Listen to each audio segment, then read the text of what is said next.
আমরা রোজা শুরু করি সাহারি দিয়ে। ফজর শুরু হওয়ার আগে আমরা সাহারি গ্রহণ করি। এই সাহারির বড় ফজিলত আছে। অনেকে হয়তো মনে করেন সারাদিন উপবাস থাকতে হবে, সেজন্য একটু ভালোভাবে খেয়ে নি। সেটা ঠিক আছে, এর পাশাপাশি এই সাহারির মধ্যে অনেকগুলা বরকত নিহিত আছে। একটু বড় করে বলবেন না সুবহানাল্লাহ। হাদিসে পাকে আসছে, হুজুর করিম সাল্লাল্লাহু আলাইহি ওয়াসাল্লাম ইরশাদ করছেন, তাসাহহারু ফাইন্না ফিস সুহুরি বারাকা।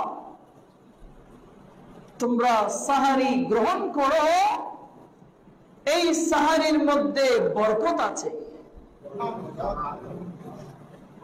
অতএব অন্যান্য যে খাওয়া আছে, অন্যান্য যে পানাহার আছে, তার সাথে সাহারির যে পানাহার পার্থক্য আছে। অন্যান্য সময় আমরা আহার গ্রহণ করি, সাহারির সময়ও আমরা আহার গ্রহণ করি, তবে উভয়ের মাঝে বিশাল পার্থক্য আছে। আমার নবীজি নবুয়তের জবানে ঘোষণা দিয়ে দিয়েছেন, ফাইন্না ফিস সুহুরি বারাকা। এই যে সাহারি, এই সুহুর আমরা যেটা ভোর বেলায় গ্রহণ করি, এর মধ্যে অনেকগুলা বরকত, অনেকগুলা নিয়ামত গৃহীত আছে, নিহিত আছে। বড় করে বলুন সুবহানাল্লাহ। আর অপর হাদিসে পাকের মধ্যে আসছে,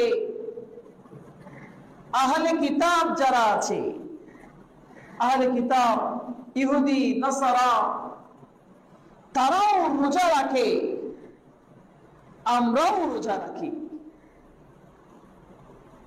তবে ওদের রোজা আর আমাদের রোজার মাঝখানে পার্থক্য আছে।